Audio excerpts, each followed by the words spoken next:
Weekend ആഴ്ചയിൽ ഏറ്റവും കൂടുതൽ നോക്കിയിരിക്കുന്ന ഒരു സമയമാണ് വീക്കെൻഡ് ആവാൻ. അതേപോലെ തന്നെ ആഴ്ചയിൽ ഒട്ടും ആവാൻ ഇഷ്ടമില്ലാത്തൊരു ദിവസമാണ് മൺഡേ.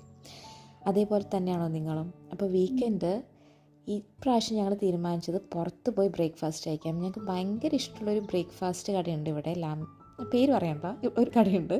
അവിടെ നിന്ന് ബ്രേക്ക്ഫാസ്റ്റ് കഴിക്കാമെന്നാണ് പോയത്. പക്ഷേ ഷെഫ് മാറിയതാണോ എന്താണ് പറ്റിയതെന്ന് അറിയില്ല. ഞങ്ങളുടെ എക്സ്പെക്റ്റേഷൻ എല്ലാം കുളമായി. അങ്ങനെ അവർ തന്ന ഭക്ഷണവും കഴിച്ച് അവിടെ നിന്ന് ഇറങ്ങി. വിചാരിച്ച പോലെ ടേസ്റ്റ് ഉണ്ടായില്ല. പിന്നെ അവിടെ തൊട്ടടുത്തുള്ള പാർക്കിൽ ചെറിയൊരു പിക്നിക്കൊക്കെ ചെയ്തു. ഞാൻ ക്രോഷ്യ പഠിച്ചു. ഞാൻ പഠിച്ചുകൊണ്ടിരിക്കുകയാണ്. അപ്പോൾ ആ സമയത്ത് ഞാൻ ആ ടൈം യൂട്ടിലൈസ് ചെയ്തു. ഐസ്ക്രീമൊക്കെ കഴിച്ച് നല്ല ക്വാളിറ്റി ടൈം സ്പെൻഡ് ചെയ്തു. തിരിച്ചു വന്ന് വട ഉണ്ടാക്കാനായിട്ട് കഴിഞ്ഞ ആഴ്ച മാവ് കുതിർത്തിട്ടെങ്കിലും അത് കളയേണ്ടി വന്നു സമയമില്ലാത്ത കാരണം. അപ്പോൾ ഈ ആഴ്ചയും വിചാരിച്ചൊരു സാധനം ചെയ്തില്ലെങ്കിൽ ഒരു സമാധാനം കിട്ടാത്തതുകൊണ്ട് തന്നെ ഈ ആഴ്ച വീണ്ടും അതിനെ റിപ്പീറ്റ് ചെയ്തു. പക്ഷേ കളഞ്ഞില്ല, വട ഉണ്ടാക്കി.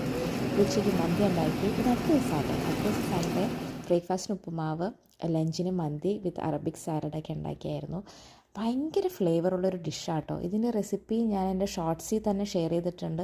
ഈസി ആയിട്ട് ഉണ്ടാക്കാൻ പറ്റുന്നൊരു തട്ടിക്കൂട്ട് മന്തിയാണ്, പക്ഷെ ഭയങ്കര ഫ്ലേവറാട്ടോ.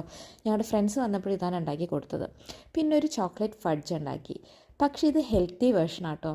ഇത് സ്വീറ്റ് പൊട്ടറ്റോ കൊണ്ടാണ് ഉണ്ടാക്കിയത്. ഇത് സ്വീറ്റ് പൊട്ടറ്റോ കൊണ്ടാണ് ഉണ്ടാക്കിയെന്ന് അറിഞ്ഞെങ്കിൽ മാത്രം കഴിക്കാണ്ടിരിക്കുന്ന ആൾക്കാരേ ഉള്ളൂ, എൻ്റെ ഹസ്ബൻഡിനെ പോലെ. പക്ഷെ അല്ലെങ്കിൽ ഭയങ്കര ടേസ്റ്റാണ്. പക്ഷേ പുള്ളിയും ട്രൈ ചെയ്തു, നല്ല അഭിപ്രായം പറഞ്ഞു. അപ്പോൾ നിങ്ങളും ട്രൈ ചെയ്ത് നോക്കണം. റെസിപ്പി വേണമെങ്കിൽ കമൻറ്റ് ചെയ്താൽ മതി, ഞാൻ ഷെയർ ചെയ്യാം കേട്ടോ. അപ്പോൾ ബൈ.